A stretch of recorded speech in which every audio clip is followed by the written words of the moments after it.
But we kind of had an interesting discussion in the back. If you're in monitoring mode, we tried to defibrillate in monitoring mode, and you cannot defibrillate cardiovert pace in monitoring mode. You have to back out. Exit monitor, exit pacer, it brings you back to the defibrillation screen where you can perform all of your functions. So there's no way to defibrillate if they go into VFib while you're monitoring. You may point out the pacer shutting off when you go into monitor mode. That's true as well. When you go to monitor mode, if you are pacing, it turns the pacemaker function off. So again, I'm personally, as a 40-year clinician, not a fan of having the monitoring mode on the therapy device. However, there are functions and features that make it beneficial. Multiple patients. You can monitor 2 patients at a time. If you're pacing on the LS device, the therapy device, and monitoring on the Pro, which is what I'm going to go into now, the Pro and all of its electrodes will show you the underlying rhythm. It will not show you the paced rhythm. So you'll have the paced rhythm on the therapy device. You'll have the underlying rhythm on the larger monitoring device. But again, the one downside, and this is from a clinical perspective, is you're adding 3 more stickers onto the patient in order to make the LS, the smaller device, sense so that it can pace. Not a big downside. We have plenty of electrodes. Life is good. I think it's a benefit to allow you to be able to do both.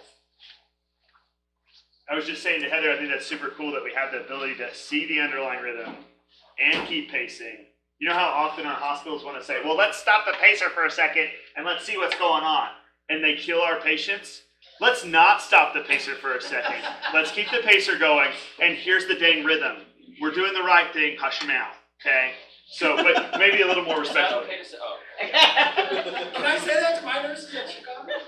Hush your mouth. I've never thought about that because once you have capture, you don't want to stop pacing, but now you can totally see the underlying I'm rhythm. being dramatic, but literally we've had this happen where they want to shut off our pacer, pause pacing to see an underlying rhythm. We have capture, we lose it, and they go into some sort of asystolic, they die, and we cannot get them back. That is true story, has happened. So this literally has the ability to prevent that from happening. My dear Heather, Yes, I'm yes. going to do a walk around on this. Yes. I give you a little voice break. Would you mind if I call on you? No, not a minute. To talk about the pairing piece and kind of do that thing we did Happy to do that, yes. It was awesome. Yes. So if I could just ask you to be prepared Yes. for that in a few minutes. Just yank my chain when it's my turn. Okay. My brain just went. All right. Welcome to the Tempus Pro device. This is a monitoring device that connects everything that you're going to need to do with the patient and then connects to the hospital to allow the hospital to see what you're doing. Compared to the MRX, go ahead and lift it up with the strap here. 7 pounds. The MRX weighs 27 pounds. 22 pounds. The marketing people have a different set of parameters. They say 18 pounds. They're full of, oh hi. I was looking at the camera, The camera keeps me humble. So, light, right? Easy to use. This is going to be obviously in the trucks, and my understanding is this go live is Friday. We're going to put these on the trucks on Friday. So our goal today. It's going to be Thursday afternoon. Seriously? Soon! That's the best thing. Soon! They're going on soon! So, our goal today with you right now is comfort.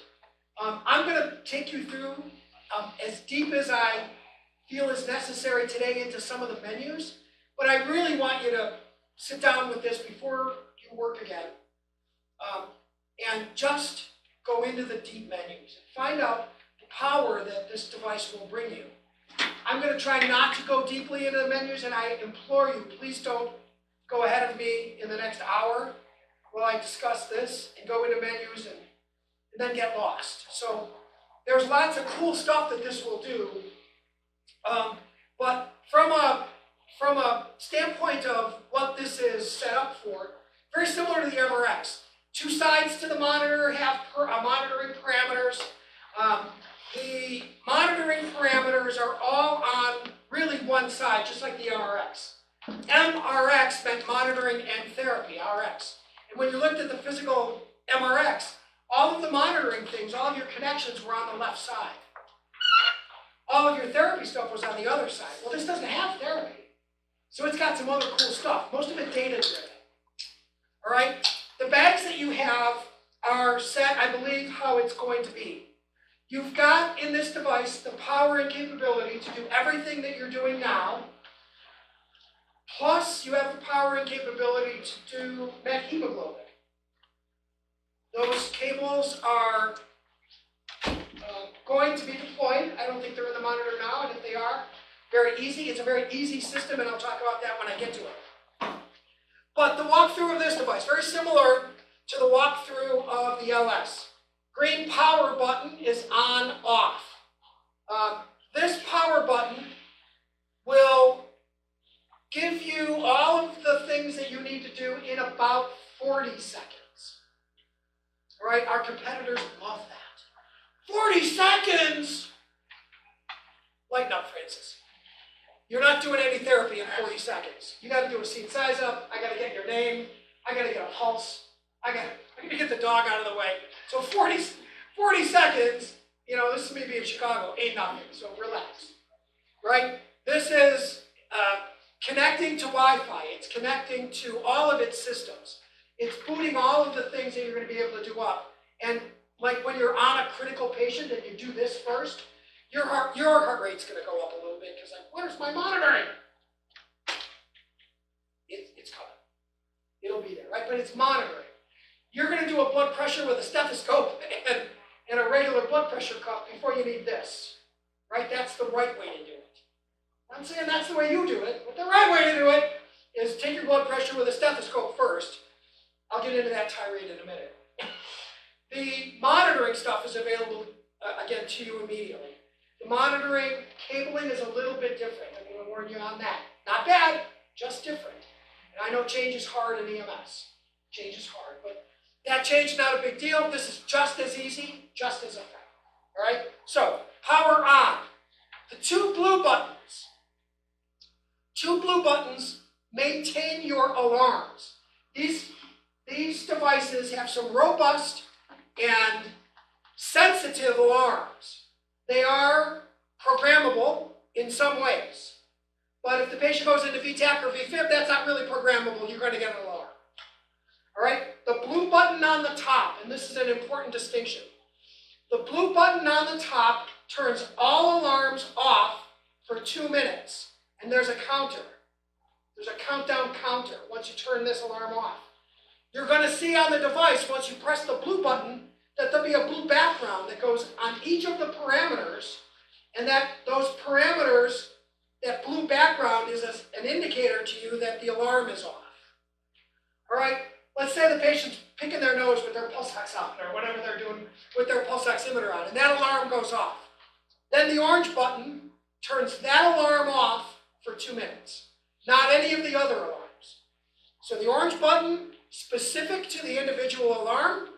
The blue button, just shut up and give me 2 minutes. All across the board. You with me on that? All right. The home screen will bring you back home all day, all the time. No matter where you're at in any of the monitors, you want to go back to its original default, let me see my 4 waveform screen. That's your button. Okay? I'm going to go through these other buttons as we get there, but these buttons are really very easy. One of them is a data button. One of them is a button that will allow you, if you want, to change the view of the screen. If you don't want waveforms, you have the opportunity to switch it just to vital sign numbers. It's a number screen only. It'll allow you to switch it to the 12-lead mode immediately. So that's what that button is.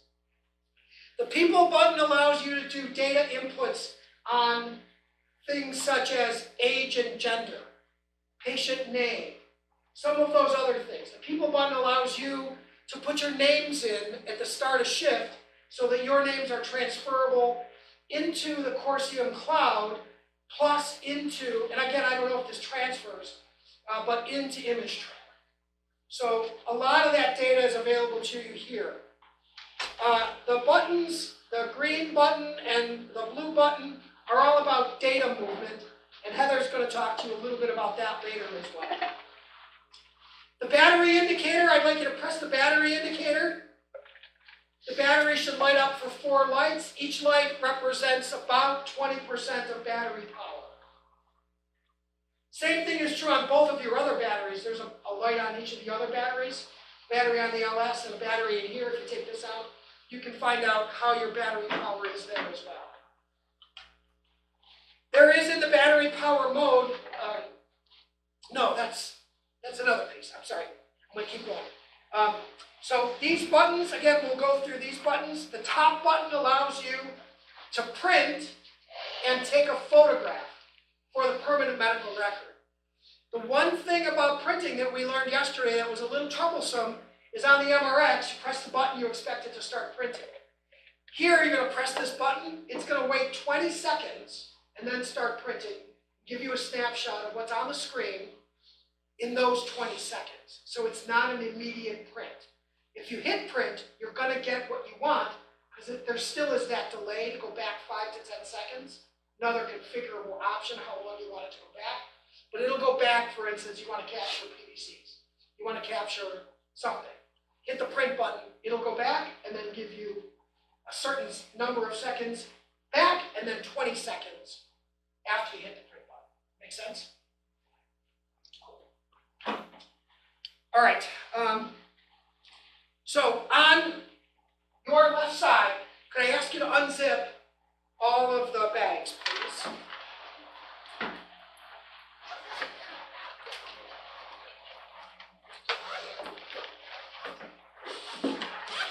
All right, and what I'd like you to do is, if you don't mind, folks, could you please get whatever is in this bag that's closest to the device, just clear that.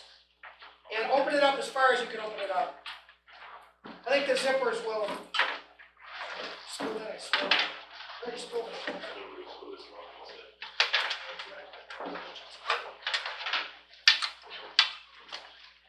All right, everybody there? Here's what I want you to do is have this view. I want you to see this view.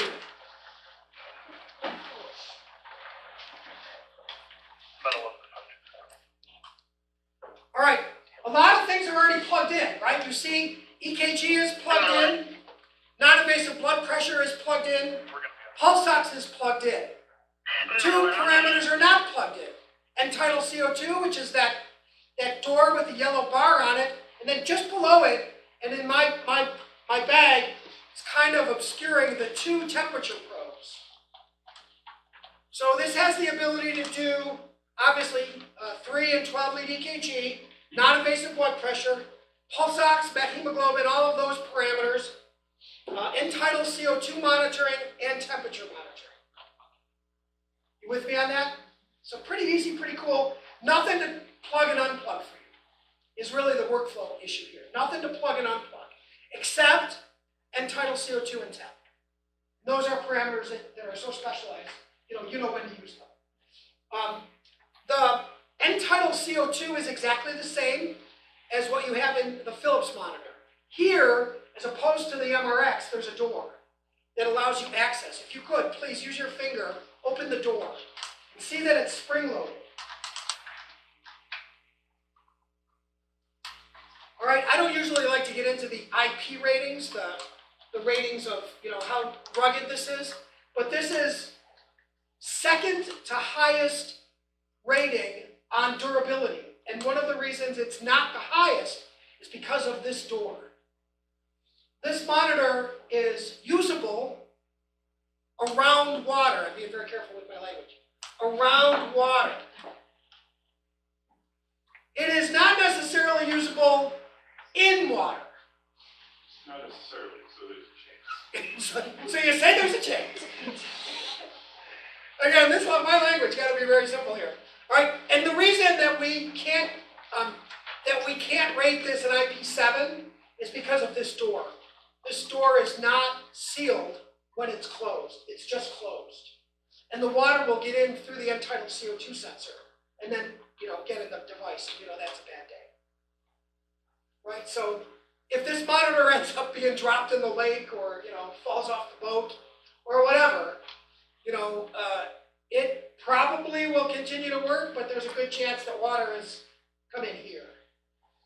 So, we're going to talk a little bit about the sensors for temperature, but when we get to the temperature probe, it's a bit of a conundrum because the temperature probes plug in, obviously, in those holes, but the temperature probes right now are kind of long. And the temperature probes require you to insert them orally, rectally, nasally. Am I missing one? And they gotta go in pretty deep, and that is a little uncomfortable for the patient, but at some point it's uncomfortable for us. Can I stop now? Next. Only when you feel resistance. And it's a little different than the MRX. It's a little different than the MRX. It's gathered, like what it's doing, it's a radiant probe. In other words, like the MRX one, its temperature sensor was basically at the end of the sensor. This sensor is all the way through the sensor. So it gathers information from the radiant environment around it. We tried it yesterday. I think the chief was sitting on it for 10 minutes, and it only registered 90 degrees. So we're gonna look at that. So he didn't sit with it. No, I'm not. Let's flip to the other side. Would you open those? Moving on. Yeah, moving on. Was that 542? It was not. No, and both Heather and I had a drink last night thinking, whatever, that we didn't have recording yesterday. No wonder you didn't record it. Because we enjoyed our, we went, as an aside, to the Blue Steer or the No, Red it's the Raging Bull. Have you guys heard of it? Raging Bull, which I thought was going to be, like a drop off from like the Texas Roadhouse. It was amazing. Yeah, it's great. It was absolutely amazing. And we didn't really eat a lot there, but what we ate was awesome. But the guy, who's the owner's kid, spent 2 hours talking to us about the unbelievable alcohol that they have there, and gave us a couple of I think that he saw that we were stressed. Okay, He won our business. You're oversharing. On this side, Keep it moving. on this side of the device, the Raging Bull. On this side, again, this side of your device, everybody, is predominantly used for data. It doesn't have any monitoring parameters that you have to worry about. There's 2 USB ports, there's an Ethernet cable. Both of those, again, for data movement, one way or the other. Yes, thank you very much. I wanna show you the switch right in the middle. Are you all still with me? Yeah. Sorry, You had a moment? All right. Everybody with me on whatever, this is the monitor's right side. There's a switch here. All right, this switch, I'm going to caution you, and I know this is terrible teaching, not to use it. Don't touch it. Right, and here's the reason, everybody. This monitor is used in police departments, fire departments, and the military, as we talked about. And in tactical situations, this button would be used for your tactical team. And what the tactical button does is it shuts down the amount of brightness on the screen to allow for people wearing night vision goggles. For instance, in the helicopter, perhaps. Or in, again, a tactical situation. The other thing that it does, and this is why I caution you to be careful or not use it, is it turns all of the alarms off. And it keeps them off until you flip the switch again. It does other things, but the biggest issue is, like, and I didn't want you to just, go play with the monitor, go, what is this switch? Click, and then go, oh, look at the bird. And then never come back and leave that switch off. So That switch has importance. It is not intended for day-to-day clinical use. How am I doing? You with me?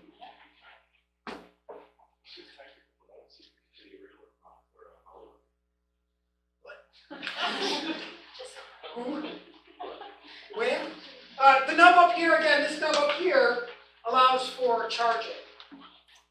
Now, my thought is that that's going to be available to you, but as we rolled this out yesterday, there are two other options. This option will allow for charging while it's in the mount, and I'm going to let the administrative team here talk more about this. This one allows you to attach the monitor to a pole. Doesn't necessarily have charging capability. This one has charging capability. So as we saw in the rollout yesterday, this is going to be in the truck, and then this will sit in the mount. While it's in the mount, it will charge. On the bottom of the device, if you can flip it to the bottom, now that we've done left and right side, let's go bottom. Again, your devices are not on, right? Nobody's on. All right, this is the battery for this device. It's different, and there are two tabs that you push the tabs in. It releases the battery, and the battery will come out into your hands.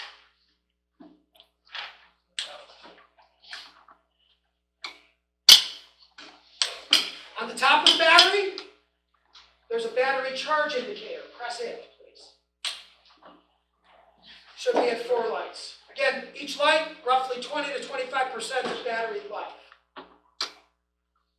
You should be good to go. Click your battery back in. As Heather discussed earlier, this battery is not hot swappable. When you pull the battery out, your data shuts off. If you get the battery back in within 2 minutes, your data is still there, you haven't lost it. You still haven't lost it because everything you've done so far is being transmitted to the cloud. So you should be in good shape. Questions? All right, all the way back. If you can put go to the all the way back. 2 things on the all the way back of note. First is something you didn't have on your MRX and is manually driven, but it's a camera. Today it's a photo camera like your iPhone camera. In future, this will allow you to do real-time live video streaming to the hospital. The functionality is in the device. It has not yet been turned on. There are still some FDA hoops we're jumping through to get it to go. But right now the camera is there to prevent any of you from feeling the need to take a photograph of a patient scene, car crash scene, with your cell phones, forwarding them to the hospital, and exposing you and the department to large HIPAA fines. There's been a bunch of articles in GEMS, EMS1, EMS World about us using our cell phones, and most of the courts have ruled that those are not protected by HIPAA because of the encryption level. All of the things in this camera are encrypted to an acceptable level to allow it to become part of a permanent patient record. All right, the camera pictures will be stored here and automatically transmitted to the hospital via the cloud. So if you're on a car crash scene and you want them to see intrusion, and while you're worried about the patient, take a picture, tell them it's on the cloud. Have a nice day. It'll be automatically uploaded. All right, again, there's multiple uses. I believe that you could take pictures of patients because of its encryption level. You could include faces. Right now, there's no need for that, in my view, but there may be a clinical need that your medical directors and your administrative team feel are worthwhile. Again, I don't want to get in the way of that, sir. So if we take pictures, will it say I'm going to research with a rec, and I tell them on Tempus 2 or whatever, will they have access at that moment to the picture? Yep. Okay. They will. They will. We're going to get into the data and how the data flow works. Okay. But when you choose a hospital that you're transporting to, the data automatically uploads to that hospital and is available to that hospital only. But my understanding also is that everything that you transmit is available here to your administrative team. They are always able to get onto the cloud, which is called Course Hero, and see what's going on. It does. Pictures, 12, everything. Every single touch of this monitor is recorded and uploaded. Right? The days we always talk about Big Brother, right? I'm happy for that in the way that a lot of my friends who are police officers like the body cam. Because what it ends up at the end of the day is protecting me. Right? Regardless of all the noise, it protects me. So I'm a big fan of that camera. All right, and I'll show you how that works. Now, the other thing in the back is the printer. The printer is really pretty easy. The printer paper comes out. You'll see on the side of the printer, and I'll show this to the camera. On this side, there's a button. You press that button, it'll click the door open. Go ahead and do that.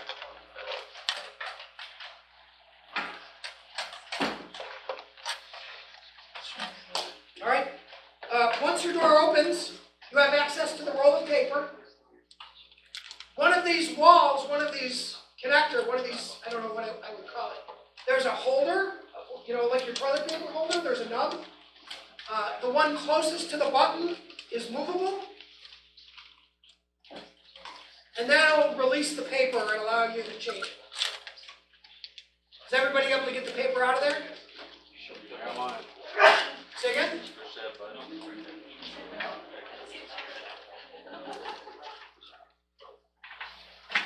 All right, opening the box, putting new paper in, just the key to the game is when you put this in, and you have a little tail here of your paper, it points toward the floor. So you'll put this back in, paper down, grid lines down.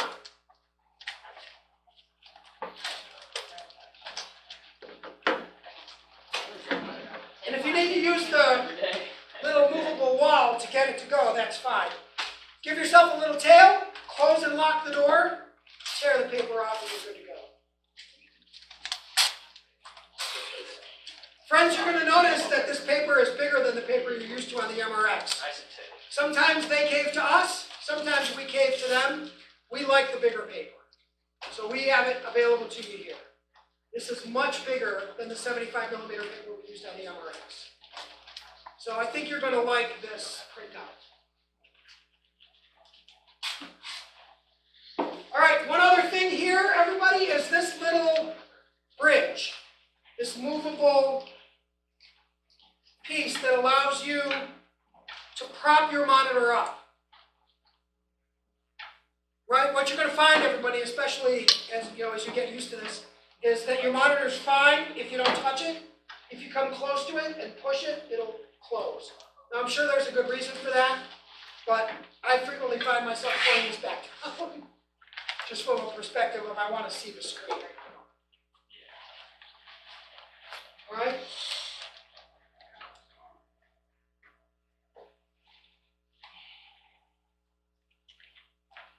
All right, we talked about weight, 7 pounds. Self-test. This monitor does a self-test, as does the LS. So it provides a self-test once a day at 2 in the morning. If you're using the therapy device or you're using the monitor, the self-test stops so that it doesn't interrupt patient care. Obviously, patient care is more important. When you turn the monitor on or off, you might see this I'm going to say double tap of a green light and a red light. And Heather, can you remind us what that means, the red light, green light? After we self-test and take a On the battery LS? The red light, green light on the LS? Red light, green light, yeah. That's on the shock box, the little shock box. It's going to test itself every morning like at 2:45 or 2:30. If you're in the middle of patient care or if there are pads or ECGs attached, then it will not do it, right? So if it's seeing something or if it's physically on, it will skip the test and do it next time. If it misses its test, it's going to let you know and be like, hey, I didn't get to test myself, like what's going on? And you'll get the red and green flashing lights. It also will happen if you've taken the battery out, because then it knows at some point it lost power. It doesn't know why it lost power, so it wants to do a check on itself. So what we can do is we can walk you through how you can force a self-test if you ever see the red and green light flashing. Is that where I was? Yeah, we got that going on here. Yeah, and that's probably because you took your battery out at some point, right? Do you have this on your LS devices? Do you have this red light? Now, she wouldn't, because I know she turned hers back on. Yep, Yeah. Yep, good. Yep, all right. perfect. Mine just flashed green.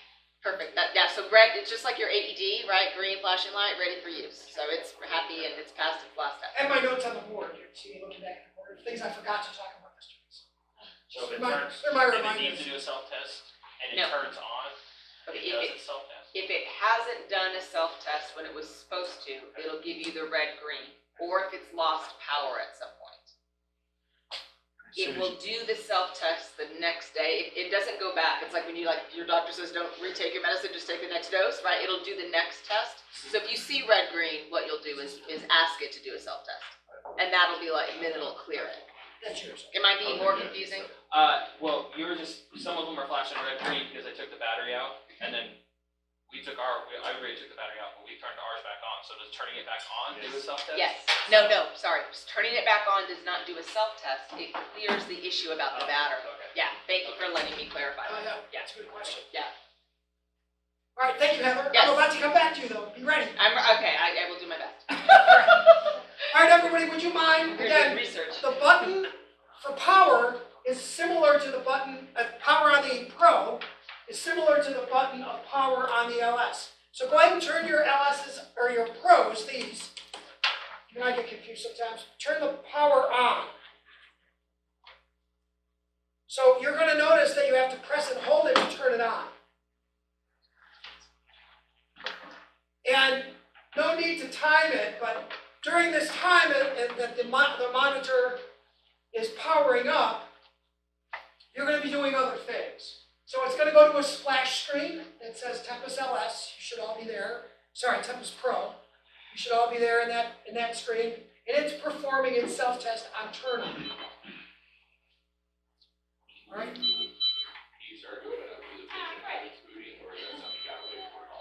No, you can. He asked, can you hook your patient up while it's booting up? And the answer is absolutely. Absolutely. All right, now your first screen should be showing this screen that will allow you to make some decisions immediately. This screen's got 4 boxes. The top left one says enter details later. You could select an existing patient, and that is if you've already been monitoring somebody and for some reason the power was lost, or you've got something that's occurred that allows you to keep monitoring somebody as you're transferring them. On the bottom left, enter details now. Your choice.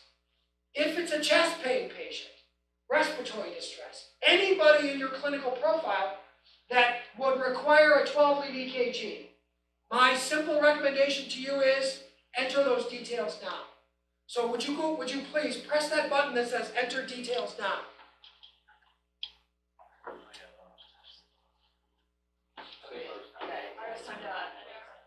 Yeah, if you don't do anything, it'll just be like, okay, I assume you want to do that later, so you kind of ignored me, so I'll just keep moving. Yeah. Oh, you missed it. All right, that's all right.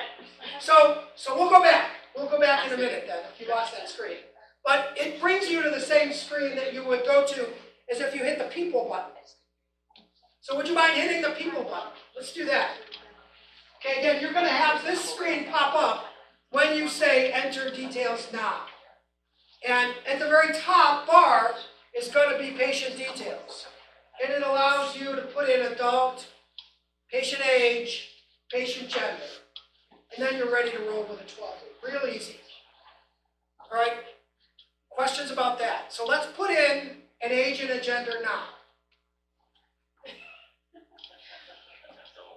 What? I just turned it off so I can get back to that screen.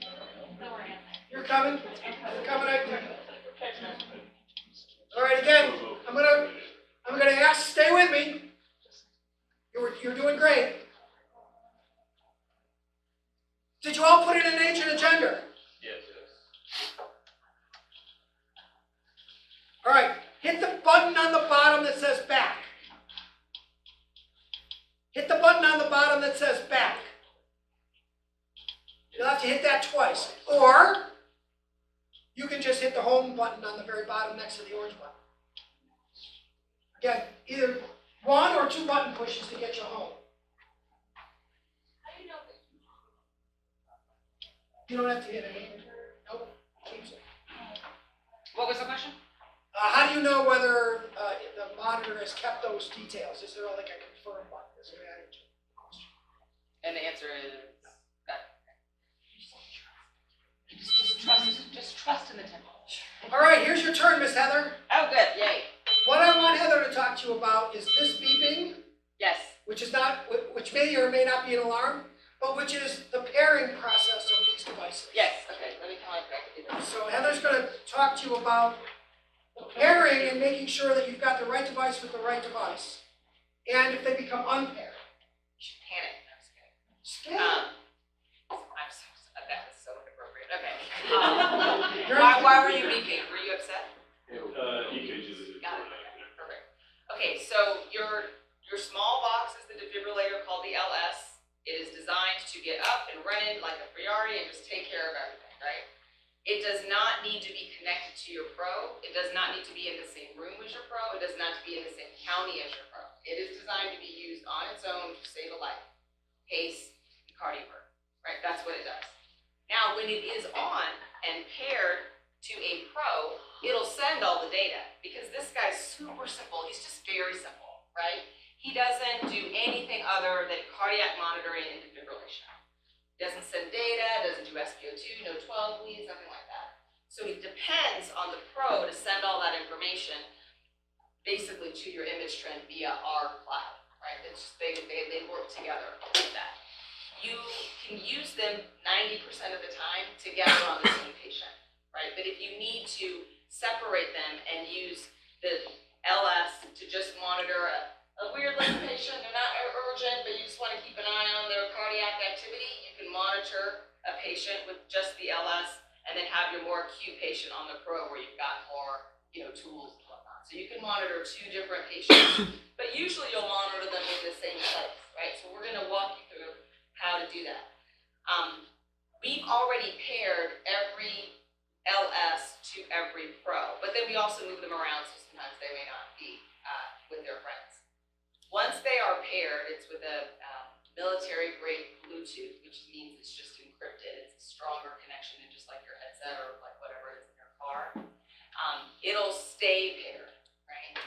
The only way they get unpaired is if you literally sever them. And you have to go through a couple steps to be like, I want to use this on a different patient, thank you very much, right? So when you turn on your Pro, and then you turn on your LS, or vice versa, you turn on your LS, and then you turn on your Pro, it's going to look for its friend. And if it sees it, it'll sing a little happy dance, right? They're like, oh, I'm so glad, how have you been, what's going on, right? So that's what we're about to do. So go ahead and turn on your Pro, and your Pro's on, turn on your LS. Now I'm doing the thing, right? I know.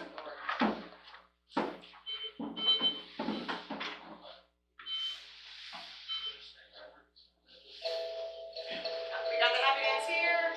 Happy dance. Happy dance. Oh, we're all I really do envision them going like, what's going on? What is happening? I know. You never think it's only an emergency. Like, what is that about? All right. Now, what you'll know, because if it's a loud scene, you won't be able to necessarily hear the happy dance. So a way to know that your Pro and your LS are connected is if you look at the top of your screen, on either monitor, you should see a little orange thing that says TDL, Tempus Data Link. And it looks like a, oh, that scared me. Okay, I was like, oh my God, we have to run. Okay, so you've got the Tempus Data Link right here on your top. It looks like a chain link, right? And then you should also have that on your LS. Yes? Good? So that just means now, anything you do on your LS is going to be transmitted to your Pro and part of your patient record. So, and again, don't wait for that to happen. Do your business and handle your stuff, and then we'll handle the data will happen in the background. Are we good there? I'm going to pause just for a second. Yes, Amy, go for it. Mine were not paired. Okay, that's perfect. We'll show you how to pair situation, that may happen, right? It could be a couple different reasons. So if you turn on your monitor and you do not see the Tempus data link, right? So I did not, on my Pro, I did not have that. I did on the LS. I tried to pair it the way that we did it yesterday, and now I've got flashing Bluetooth on this one, but not the TDL. Okay, so give it a second, because it might have to, Now it went press away. and now it's gone. It went away. Okay, Plug- so what, I'm gonna describe what she's doing, and then we can practice it later, one at a time, because here's what happened, it's Bluetooth, and it doesn't know. So if we all start pairing, all of your pros will be starting looking for all your, and it just is, I just learned that the hard way one time, it was just a mess. So what she's going to do is there's a couple ways to pair it, and I wanna walk you through a couple ways. If you look at your Pro, your big monitor, you're gonna push the blue menu button, which is in the lower right-hand corner. It doesn't like EKG. So is the best way to make that not go off at all is to disconnect the EKG cable? No, you can just silence That's a it. lot longer than I But then remember. You forgot to confirm over there, we Yes, saw that's it. true. So First there's time. no good way to just make it. Because it asks you, are you sure you want to do this? Yes, okay. Okay. Yes. So Yeah. disconnect the EKG. Why is Because he's playing, can't you wait till it's there? Mac?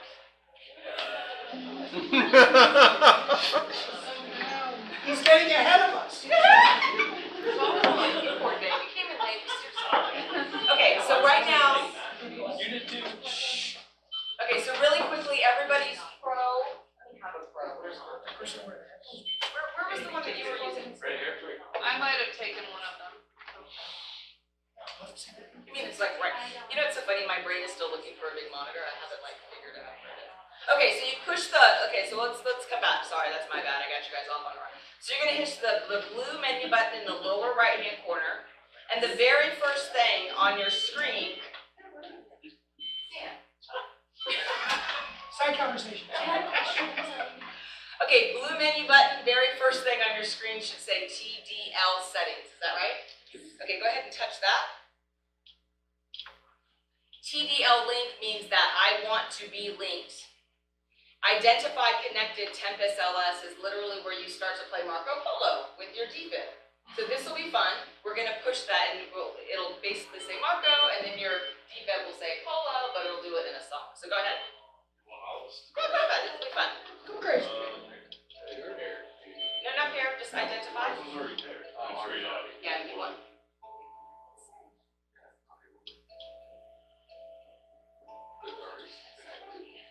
Oh no, something's, That disconnected, it was connected. yeah, something's up.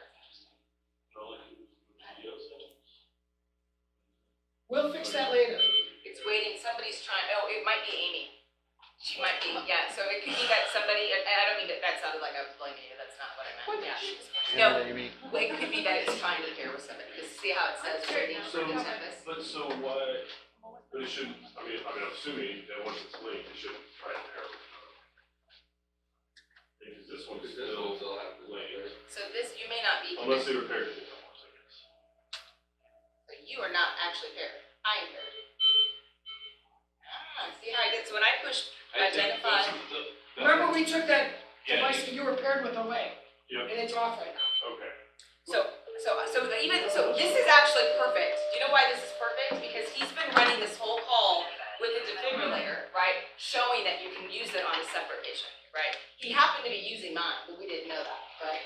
So when I hit the identify Tempus, it's paired to, it's this little guy. So this is mine. You can also look on this same picture, on the same screen, on the right-hand side, it says Tempus LS, and then it has this ridiculous number, it's the serial number, I don't know why it's so ridiculous. But if you look at the last 4 digits, it should match the DFib that's sitting next to you. So this is my DFib attached to my Pro. You guys see the little tiny sticker, we make it as small as possible. Yes, on the back, on the sticker on the back, right here. Yeah, it is, I know, Squirrels, yeah, right. we have to get back on track. So that's how we know that we're connected, right? So we've identified, we've played Marco Polo, and now on your defibrillator, you can play Marco Polo the back way, right? So then hit your menu button on your defibrillator, your LS. You should see a TDL screen. you should see the TDL, and then push that button. Yeah, I know, it's not a touch screen, I do that too, I do that all the time. Yep, and then you'll push the down button and say identify a probe.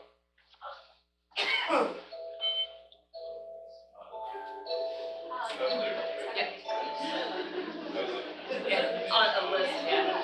So you see how we played Marco Polo back and forth? What do I hit, set? Yes.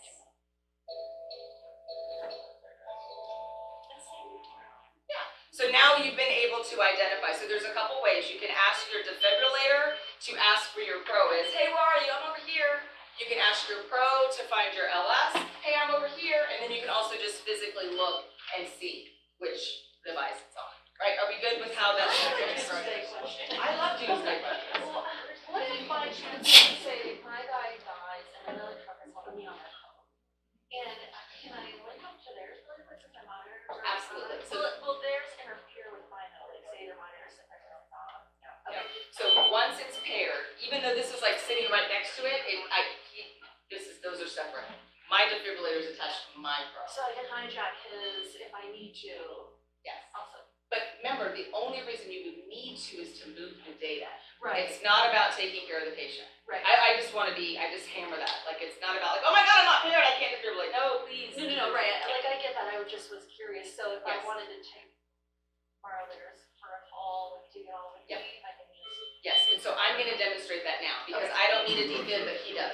Right, so I'm gonna move this defib from mine over to his, so that now they are paired. Because the one he was originally paired with is probably over here. Right? Yeah. Okay, and then we'll do Amy's later. So, She already paired. She's good. okay, so fantastic. So I'm gonna verbally tell you what he's doing, and then he's gonna do that. If you all do that, it will be a nightmare, because then all your defibs are looking for all the things, so please just stay with me. I've learned this the hard way. Don't push button. There's two ways to do that. The first way is using the touch screen and making it go that way.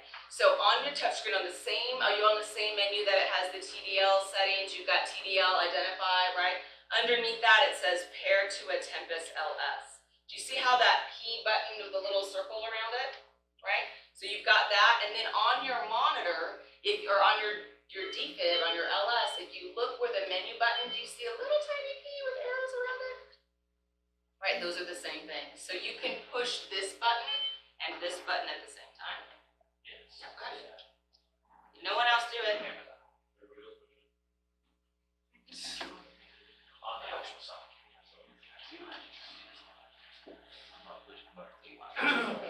Oh, That's just like saying Marco Polo. So what'll happen is, what's happening on his two monitors is in the upper, on the top, where you see the blue Bluetooth symbol, his is now flashing on the Pro, and it's flashing on the defib. Like you. that's the opposite of the market. Yeah. Okay, so hold on. That got to do with it. Yep. Let me do it this. So the way that I like to do is this. You're gonna push this button down, and you're going to push this blue button down. So you're gonna hold the menu button, the blue menu button down, at the same time you hold the menu button down on your defib, right? It's just menus and menus, right? So go ahead and push and hold. So already connected, so Yes, so what happened is, to answer your question, I'm already paired. Okay. So this defibrillator said, hey, I'm already paired with this other one, are you sure? You wanna confirm that? Because it wants to stay with its friend. This is my friend. I don't It's my friend, but I mean, you're cool and all, but I'm over here, right? It's a divorced parent. Yeah. What? Did you confirm? I did. Yeah, you have, okay, so here's the thing. Stop flashing. So here's the thing, you guys are so my people. We're all type A, we want it to go, and we have to just give it a second. We just have to give it a second. It's a lesson that I know, it's the worst answer ever, but it's what we have to do. Well, it's a little Okay. misleading when it just stop flashing for a moment. So, push and hold this, push and hold this. Just breathe. Oh wait, stop, you guys are ahead. Yeah. It's paired, I think, yeah. Okay. Here's the deal. It's like, let's just go on. Okay, so here's how this works. So let me be really clear. You push and hold the blue button. You push and hold the menu button. You give it a second. What is your pro asking you now? Use on the same page. What does the whole message say? Are the Tempus Pro and Tempus LS being used on the same page? If yes, because now you want to take his defib and use it on your monitor, yes, they're being used on the same patient. If you push the button, then they'll pair. If you say no, they will remain separate. So, pushing the menu buttons, right, allows the Bluetooth to start. Give it a second, your pro will ask you a question. What do you want me to do with this, right? Right. And then I'll say I want to use it on the same patient, or I want to use it on a separate patient. And then they will pair. So you see how easy that was once I just kind of got going, right? Right. It's literally menus, give it a second, answer the question, move on. That made that sound super confusing. A little bit. Yeah. Going good. What we'll do at the end, guys, is we'll practice it, because it is very straightforward, but you have to give it a second to do its job. So, yeah. So thank you, Heather. And Yeah. I just want to point out that this is not a feature or a function that you should be doing during patient care. This is either before shift, after shift, or if you are in the middle of a call and things are, you've switched equipment that you might have to do on the fly, and I emphasize the word might. And it's only for data. So no patient care really is affected if you're paired or not paired with each other's devices. There is no need to be connected from one to the other to deliver any therapy. So please, let me just tell you that what we just went through was great, but not necessary unless you want the data. And that is typically a secondary function. All right, you good with that? All right, let's get some data. How about we get some data? Now,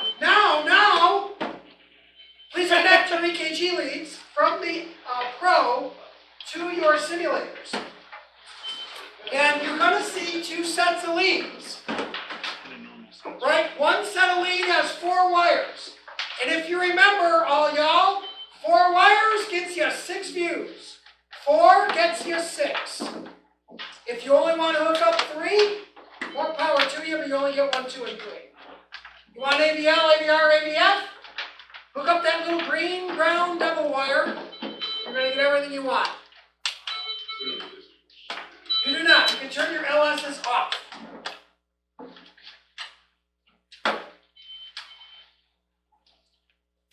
Please stay in normal sinus rhythm while he's talking through the next bit. Thank you, Dan. Yeah, let's not go to VFib here. By please, we meant do it. Right, please. Yes, you have to edit that. If you're on any other screen, please press what button gets you home? The home button. Press home screen. Gets you home. If your patient died and you have the systole, just turn your simulator back on.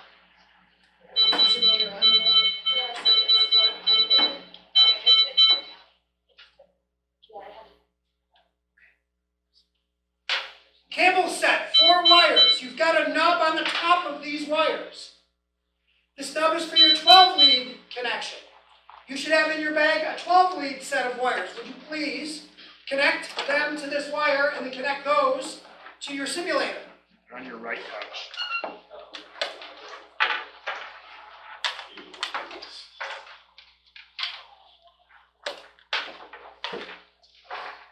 All right, when I talked to you earlier about how there's a few differences between the MRX and this is one of those differences. Well, you'll see this is no big deal. The MRX cables were 5 and 5 and they slipped next to each other. They were kind of spooning with each other. This one has got this attachment here. Same set, same color, same everything. So your difference is really just our structural. You could leave the 12-lead wires attached all the time if you want, or you could use that connector. I just lost here. And to protect the connections from rain, sleet, water, ice, fire, all the other things. Okay? All right. You should be now seeing your EKG on the home screen. Are you all seeing an EKG on your home screen? Should be on the top, you should have two. Is that a yes? Yes. I'm going to walk you through this screen while you've got the EKG on it. So, same basic deal on the screen here. As we've seen from one of you all here, the primary difference is this is a finger touch screen. It is a pressure sensitive screen rather than anything else that there could be. Like on our cell phones, when you touch it and do this to get to your numbers, this doesn't do that. Everything that you need to do is a press. Press, press, rather than press and swipe. Make sense? Okay. Upper left, time of day. Next to that, battery power. Bluetooth connection. The mode of the monitor says adult. You've got the serial number underneath that. With your number of the monitor, it says Tempus 9 on mine. What does yours say? Tempus 3, what does yours say? Tempus 2, what does yours say? Tempus 8. So when we make a radio call to the hospital and want them to look at our inputs, that's the number you will use to tell them, I'm Tempus 8, I'm Tempus 3, I'm Tempus 5, whatever that number might be. Because then we'll see, I don't know if you can see the screen back here, this is all of the monitors that are currently on, and that's what the hospital view will be. Using their mouse, they'll hover over that, click on it, and that information will pop up. Again, we'll go into that, but that's why that information is important and where you find it. All right, so far so good? To the right of that, you've got alarms active, shield, whatever the alarm is active, it'll tell you what the alarm is all about. Underneath that is your blood pressure touchscreen button. Underneath that is the temp button all the way on the bottom. You've got EKG lead 2 on top, EKG lead 1 under it. Pulse oximetry under that. Capnography under that. Temp to the all the way right. So everything plugged in on your current right side of your device shows up on your screen. So all of your information is right there. Okay, questions so far? All right, what I'd like you to do is take the blood pressure cuff out, put it on your partner,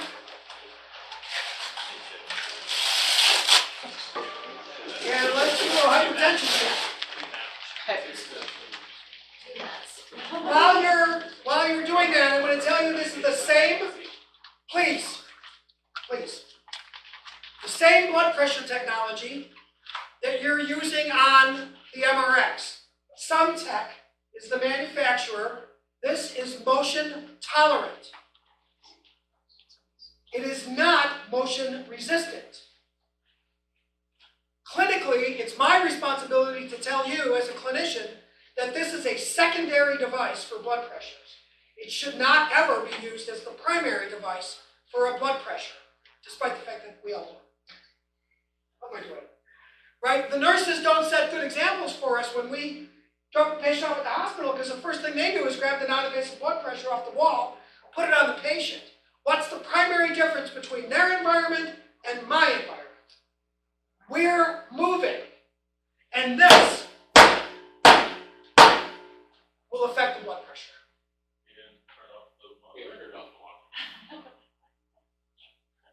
Magic hands. Use your air. All right, so non-invasive blood pressure is a good technology. You've got cuffs for your basic patient groups. I'd like you to press with your finger the start button on the right side of your screen in order to get the blood pressure to start clicking.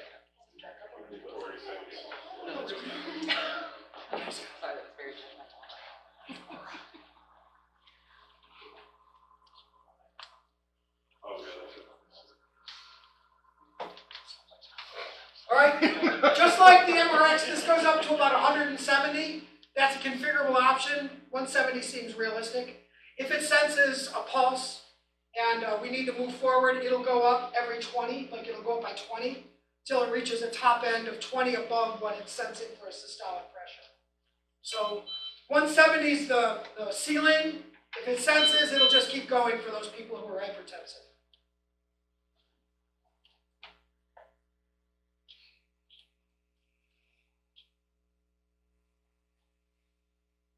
When you have a blood pressure, just raise your hand for me. You all got blood pressure, you're still working, you're still working. Thank you. You're still working. Pressure. All right.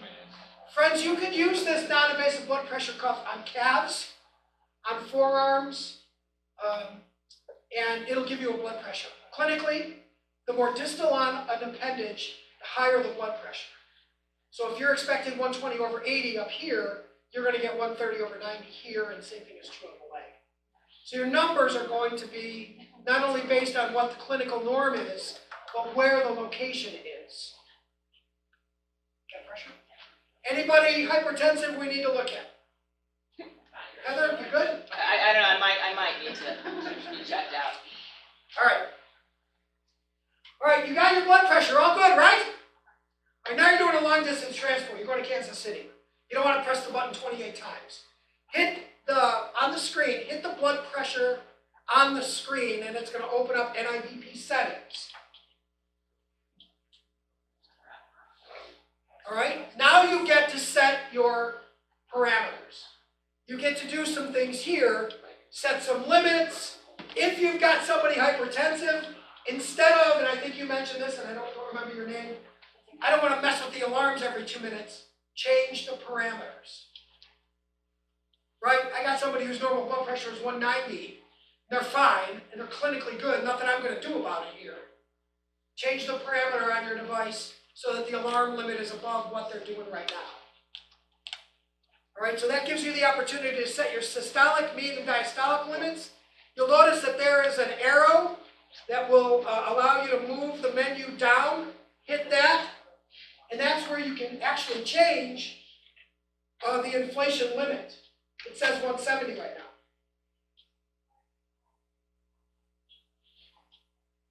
All right, I'm not really sure what the reading format is, so before you ask, I'm going to tell you I don't know, and I'm going to be okay with that. Not something that you need to worry about. All right, if you would scroll back up, let's talk about rapid cuff. All right, are you all on the screen where it says rapid cuff? Okay, the rapid cuff is an ability to take constant blood pressures. If you've got somebody who is clinically unstable and you're given meds to, or whatever reason you might want constant blood pressures, you're going to press the rapid cuff button, and that will just cycle the blood pressure time and time. Once it gathers, it'll start it almost immediately for another blood pressure. All right, if you're doing critical care, we would use arterial lines to get constant blood pressures. We don't have the ability to do that. That's our next best option, is the rapid cuff. Right, there will be limited clinical need for that unless you're working a code, unless you're working a hypertensive or hypotensive patient. The only trouble is with that, once you do the rapid cuff, what you're going to end up seeing is it won't sense very well. Right, if the patient doesn't have a good blood pressure, you want to keep taking the blood pressure. Well, you might see a lot of question marks, right? Again, nothing is going to beat your stethoscope, especially not this. It's a great technology, except it's flawed in its technology. We're no better than Zoll. Zolls are better than us. The Welch Allen piece of equipment is better suited for in-hospital, non-moving environments. You might have heard about that during your trial with Zoll. Great piece of equipment, the Welch Allen blood pressure cuff, unless you're driving on the roads of Missouri. Then not so good. Okay? You've only taken one blood pressure. Can we take another blood pressure? You're sorry. I'm sorry, I hit you. I hit rapid cuff. You have to summon yourself.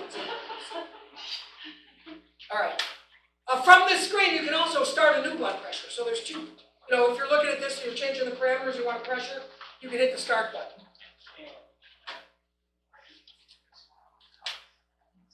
Oh, right there. On your, are you still in the menu screen?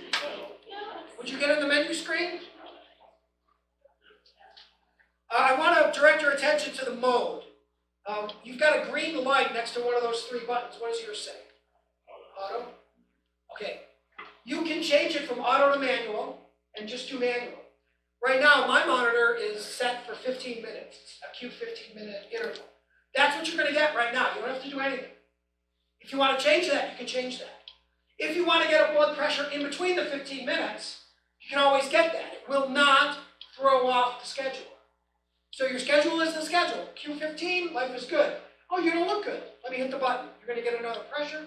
It'll intersperse that in your charting and in all your other places. And then whenever you're closest to the next 15 minutes, you'll get that pressure in 15 minutes. So we have to go to the menu, do the manual? No, you can always start from the other screen. So Okay. let's go back. And would you hit your back button and go back to the main monitoring screen?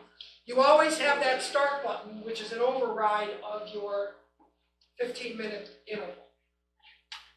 So we had that there with that little clock icon before we went into the menu.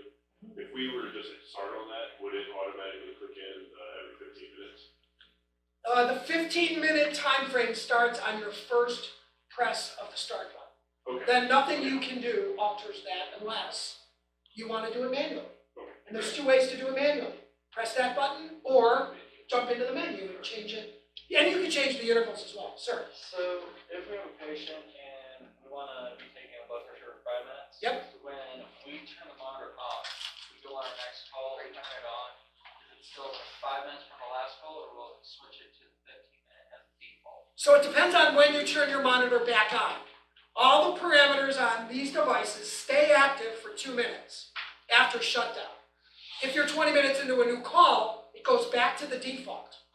The original default is 15 minutes. So you have no ability to screw with her monitor or her parameters on her device.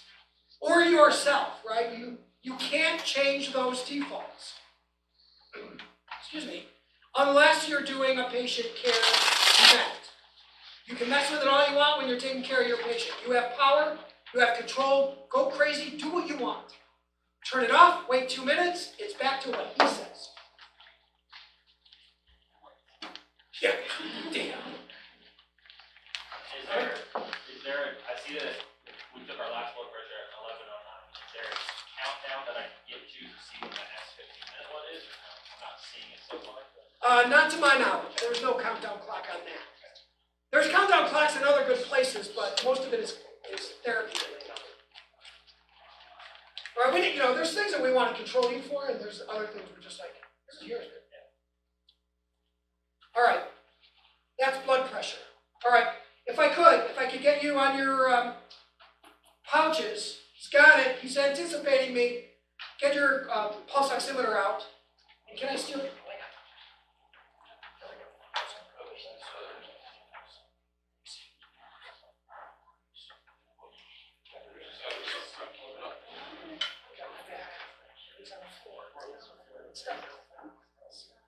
All right.